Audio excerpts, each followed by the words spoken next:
ఈ రోజే డౌన్లోడ్ చేయండి. మీ ఫేవరెట్ షోస్ చూడండి. సహస్రమెడలో నేను తాళి కట్టాను, కానీ నేను 2 ముళ్ళే వేయగలిగాను.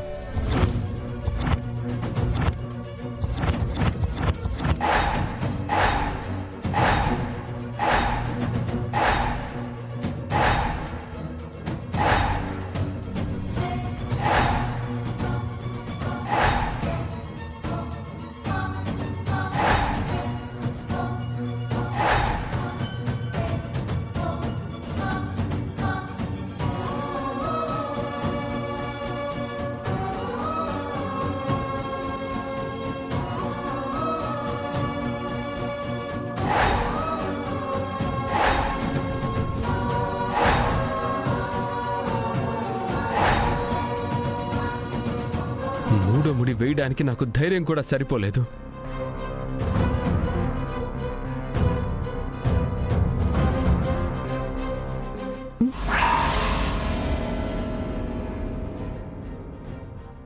బావేడి బావలేడేంటి? నా మనసులో సహస్రకి చోటు లేకుండా, ముహూర్తం ఏదో చూడకుండా 3 ముళ్ళు వేయకుండా జరిగిన దాన్ని పెళ్ళనాలో లేదో నాకు తెలీదు అత్తయ్య.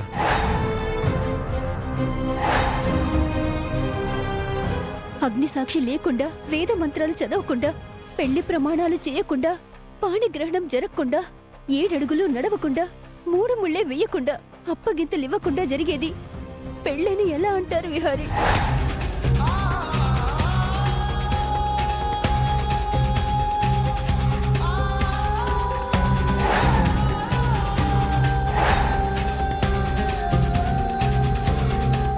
అత్తయ్య, అది పెళ్ళే కాకపోతే లక్ష్మికి అగ్ని సాక్షిగా వేద మంత్రాలతోటి సాంప్రదాయంగా తన మెడలో నేను 3 ముళ్ళు వేశాను.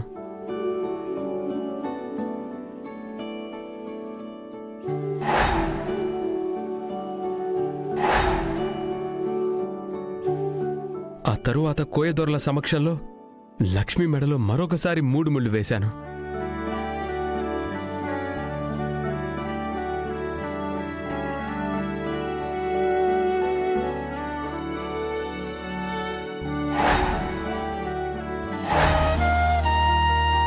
ఇంకొకసారి స్వయంగా దేవుడి సమక్షంలో నేను లక్ష్మి మెడలో 3 ముళ్ళు వేశాను.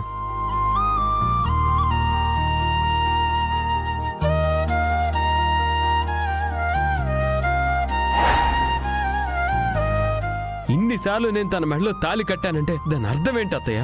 మీ మధ్యన జన్మ జన్మల బంధం ముడిపడిపోయింది కాబట్టే నువ్వు లక్ష్మి మెడలో తెలుసో తెలియకో అన్నిసార్లు తాళి కట్టావు.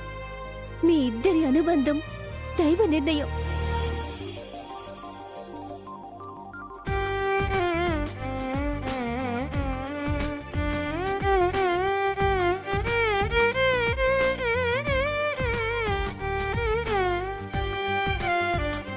నీకు సహస్రకి ముడిపడదని ఎప్పుడో స్వామీజీ చెప్పారు. అది నిజం విహారీ. మనసా వాచ కర్మణ లక్ష్మీనే నీ భార్య.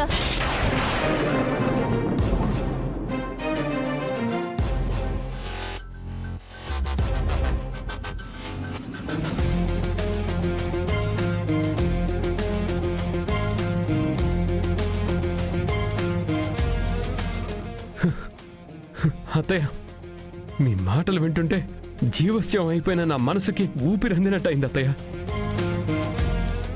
నా కోసం ఎంతో త్యాగం చేసిన లక్ష్మికి నేను అన్యాయం చేశాననే క్షోభ నన్ను ఎంతగా కలిచివేసిందో అది నాకు మాత్రమే తెలుసు అత్తయ్య. అత్తయ్య, ఇప్పుడు ఇన్ని రోజులకి నాకు రిలీఫ్గా ఉంది అత్తయ్య. ఆ దేవుడు నా వైపు నిలబడి నాతో ఆ రోజు సహస్ర మెడలో 2 ముళ్ళే కట్టించాడని నాకిప్పుడు నమ్మకం కలుగుతుంది అత్తయ్య. ఎవరికి నిజం చెప్పినా చెప్పకపోయినా, ఈ నిజం ఎవరికి తెలిసినా తెలియకపోయినా ఇప్పుడు నన్ను నేను క్షమించుకోగలుగుతున్నాను అత్తయ్య. సరే, మరి సహస్ర పరిస్థితి ఏంటి? అత్తయ్య, మనసులో ప్రేమ లేకుండా, అసలు నేను తనను భార్యగా అంగీకరించకుండా జీవితాంతం నాతో ఉండి బాధపడే కంటే ఏదో ఒకరోజు నిజం తెలియటమే కరెక్ట్ కదా. ఈ సమస్యకి పరిష్కారం ఏంటి విహారీ? పరిష్కారం ఏంటి అత్తయ్య? ఆ దైవ నిర్ణయం ఎలా ఉంటే అలా జరుగుతుంది. అంతేలే. పరిష్కారం లేని సమస్యలకి కాలమే సమాధానమిస్తుంది. కానీ లక్ష్మికి అప్పుడే చెప్పకు. ఆ పిచ్చిది త్యాగం చేయడానికి ఏమైనా చేస్తుంది. అలాగే అత్తయ్య. ఎప్పటికైనా నీ మనసు తేలిక చేసుకుని ప్రశాంతంగా పడుకో విహారీ. వెళ్ళి విహారీ. సరే అత్తయ్య.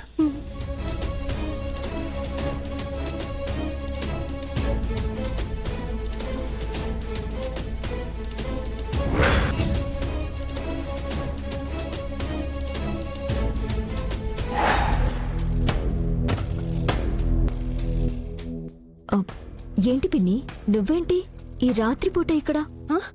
మంచినీళ్ళ కోసం వచ్చాను సహస్ర. పిన్ని, బావ రూమ్లో లేడు, నువ్వేమైనా చూసావా? లేదు సహస్ర. సరే పిన్ని. సహస్ర, ఏంటి పిన్ని? నువ్వు హాస్పిటల్లో చావు బ్రతుకుల మధ్య చావు అంచెల వరకు వెళ్ళి కాసేపట్లో చనిపోతావన్న సిచ్యుయేషన్లో విహారీ తాళి కట్టగానే బాగానే రికవరీ అయ్యా.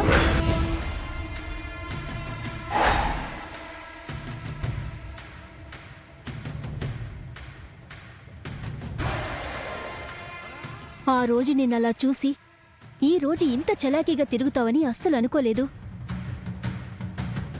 నీకు బాగానే నయమైంది. అంతా డాక్టర్ వల్లే. నిన్ను కాపాడిన డాక్టర్కి 25 కాదు 50 లక్షలిచ్చినా తక్కువే. అంతా బావ తాళి కట్టిన వేళ విశేషంలే పిన్ని. సరే, బావ వాష్రూమ్లో ఉన్నాడేమో, చూడలేదు. ఉంటాను పిన్ని, గుడ్ నైట్. అమ్మో, పిన్నికి నా మీద డౌట్ వచ్చినట్టుంది, జాగ్రత్తగా ఉండాలి.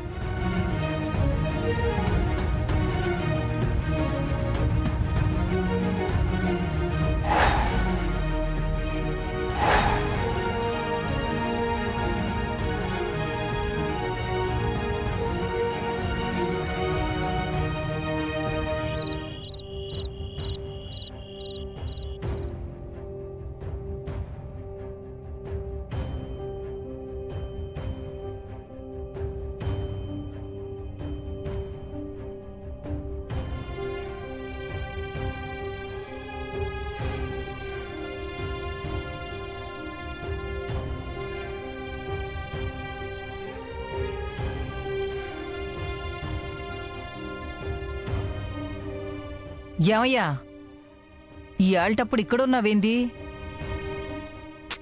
ఏమయ్యా, నిన్నే. ఏం ఆలోచిస్తున్నావు?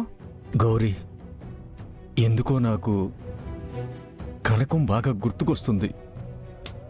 ఏందయ్యా, నిన్ననే కదా దాంతో వీడియో కాల్ మాట్లాడావు. వీడియో కాల్ కాదే, దాన్ని దగ్గరగా చూడాలనిపిస్తుంది, ప్రేమగా మాట్లాడాలనిపిస్తుంది.